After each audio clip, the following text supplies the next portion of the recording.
आमल की एकादशी कथा चलिए शुरू करते हैं। इस एकादशी का महात्म्य ब्रह्मांड पुराण में कहा गया है। युधिष्ठिर महाराज ने पूछा, हे श्री कृष्ण, फाल्गुन मास की शुक्ल पक्ष की एकादशी का नाम क्या है? यह व्रत किस प्रकार से करना चाहिए? कृपया आप बताइए।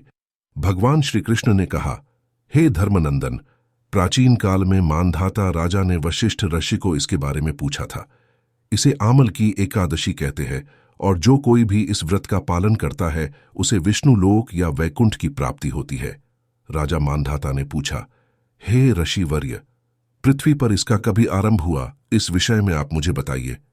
वशिष्ठ ऋषि कहने लगे, हे महाभाग, पृथ्वी पर इस आमलकी के प्रारंभ की कथा सुनो। आमलकी महान वृक्ष है जो सब पापों का नाश करता है। भगवान विष्णु की थूक से एक चंद्रमसमान बिंदु प्रकट हुआ। वह बिंदु पृथ्वी पर गिरा, उसमें से वृक्ष उत्पन्न हुआ जिसे आमलकी नाम मिला। सब वृक्षों में यह आदि वृक्ष माना जाता है। उसी वक्त सारी सृष्टि के निर्माता ब्रह्मा जी की भी उत्पत्ति हुई। उन्हीं से सब प्रजा की सृष्टि हुई, जिसमें देवता, गंधर्व, यक्ष, राक्षस, नाग तथा पवित्र और शुद्ध हृदय वाले महर्षियों का जन्म हुआ। उनमें से देवता और आशिलोक विष्णुप्रिया आमल की वृक्ष के पास आए। हे महाभाग्यवान, उस वृक्ष को देखते ही देवताओं को काफी आश्चर्य हुआ और एक दूसरे को देखकर वो विचार करने लगे, पलस आदि वृक्षों को हम जानते हैं, पर इस वृक्ष को हम प्रथम बार देख रहे हैं। उन्हें इस स्थिति में देखकर आकाशवाणी हुई, हे महर्षि, यह आमलकी वृक्ष है जो श्री विष्णु को अति प्रिय है। केवल इसके स्मरण से गोदान का पुण्य प्राप्त होता है। हमेशा आंवला खाना चाहिए। सब पापों को नाश करने वाला यह वैष्णव वृक्ष है।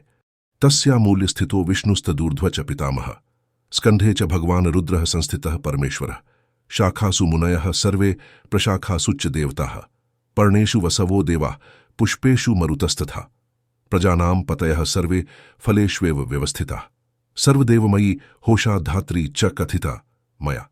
इस वृक्ष के मूल में विष्णु, अग्रभाण में ब्रह्मा जी, स्कंध में शिव जी, शाखाओं में मुनि, प्रशाखा में देवता, पत्तों में वसु, फूलों में मरुदगण तथा फलों में सब प्रजापति वास करते हैं।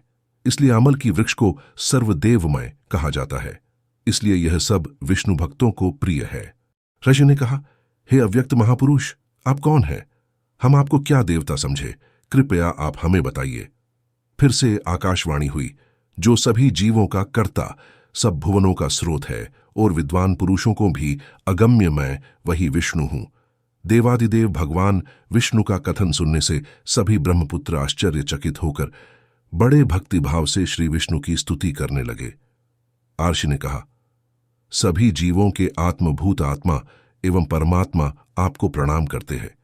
जिनका कभी पतन नहीं होता, उन अच्युत को हम नमस्कार करते हैं। दामोदर, यज्ञेश्वर और परम परमेश्वर, आपको हमारा प्रणाम है। आप मायापति और संपूर्ण विश्व के स्वामी हैं, आपको हमारा वंदन है।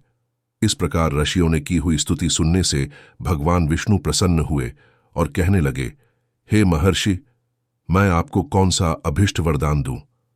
ऋषि ने कहा, हे भगवान, आप सचमुच हमारे ऊपर प्रसन्न हैं, तो जिस व्रत को करने से मोक्ष मिलता है वो हमें कहें।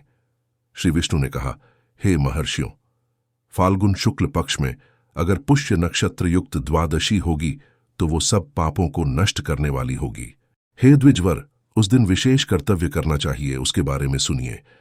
आमल की एकादशी को रात भर आमल की वृक्ष के पास जाकर जागरण करना चाहिए। उससे मनुष्य को सभी पापों से मुक्ति, साथ ही उसे सहस्र गाय दान करने का पुण्य भी मिलता है। हे विप्रगण, सभी व्रतों में ये उत्तम व्रत है। ऋषियों ने पूछा, हे भगवान, कृपया इस व्रत की विधि बताए। इसे कैसे पूर्ण करे? इसके अधिष्ठाता कौन है? इस दिन स्नान, दान आदि विधि किस प्रकार करनी चाहिए? पूजा की विधि क्या है? उसके लिए मंत्र क्या है? कृपया यथार्थ रूप से इसका वर्णन करें। भगवान श्री विष्णु ने कहा, हे द्विजवर सुनिए। एकादशी दिन प्रातःकाल जल्दी उठे। दंत धावन करने के बाद संकल्प करना चाहिए कि हे पुंडरीकाक्ष, हे अच्युत, आज मैं निराहार एकादशी करके कल भोजन ग्रहण करूंगा। कृपया मुझे अपने चरणों में आश्रय दीजिए। इस प्रकार से नियम ग्रहण करने के बाद पापी, पतित, चोर, पाखंडी, दुराचारी, मर्यादा भंग करने वाले, गुरु, पत्नीगामी इन व्यक्तियों से वार्तालाप न करें। अपने मन को वश में रखकर नदी, तालाब, कुआं या घर में स्नान करे। स्नान करने से पूर्व शरीर को मिट्टी लगानी चाहिए। मिट्टी लगाते समय इस मंत्र को कहना चाहिए, अश्वक्रांते रथक्रांते विष्णुक्रांते वसुंधरे मृत्तिके हर में पापम जन्म कोठ्याम समर्जितम। इसका अर्थ यह है कि हे वसुंधरा, आपके ऊपर अश्व तथा रथों का चलना हमेशा सहन करती है। भगवान वामन देव ने भी अपने पैरों से आपको नापा है। हे मृत्तिके, मैंने करोड़ों जन्मों में अनेक पाप किए हैं, कृपया उन सभी पापों का आप हरण कीजिए। हे जल अधिष्ठात्री देवी, हे माथे, तुम सभी जीवों का जीवन हो, वही जीवन जो स्वेदज और उद्भिज जाति के जीवों का रक्षक है। तुम रस स्वामिनी हो, तुम्हें हमारा वंदन है। आज मैंने सब तीर्थों में, कुंड में, तालाब में और देवता संबंधी सरोवर में स्नान किया है। मेरा ये स्नान ऊपर कहे हुए सभी स्नानों का फल देने वाला हो। विद्वान पुरुष को परशुराम की सोने की प्रतिमा बनानी चाहिए। वो चाहे अपनी शक्ति के अनुसार 1 अथवा आधे तोले की हो। स्नान के पश्चात घर में पूजा और हवन करे। उसके बाद पूजा की सभी सामग्री लेकर आमल की वृक्ष के पास जाई।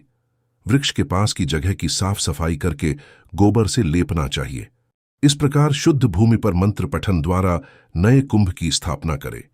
उस कलश में पंचरत्न तथा चंदन छोड़कर श्वेत चंदन से उसे सजाए। कंठ में फूलों की माला डालकर सुगंधित धूप अर्पण करना चाहिए। दीपक प्रज्वलित करे। इसका उद्देश्य यही कि सभी प्रकार का मनोहर सुशोभित दृश्य निर्माण हो। पूजा के लिए नया छाता, जूता तथा वस्त्र ले। कलश पर एक बर्तन रखकर उसमें दिव्य लाजों को भरे।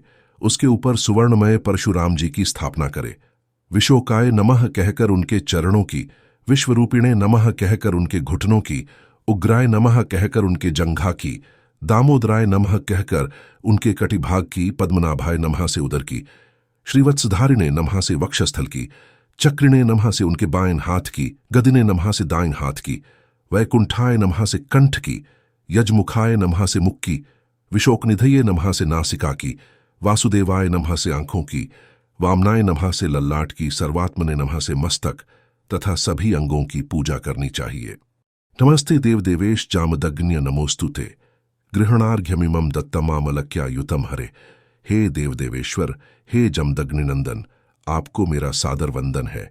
आमलकी के साथ इस अर्घ्य का आप स्वीकार करें। उसके पश्चात भक्तिभाव से जागरण करें। नृत्य, संगीत, वाद्य, धार्मिक उपाख्यान तथा श्री विष्णु के संबंध की कथा वार्ता करते हुए वो रात गुजारनी चाहिए। भगवान विष्णु का नाम स्मरण करते हुए आमल की वृक्ष की 108 अथवा 28 परिक्रमाएं करे। प्रातःकाल होते ही श्री हरि की आरती करनी चाहिए।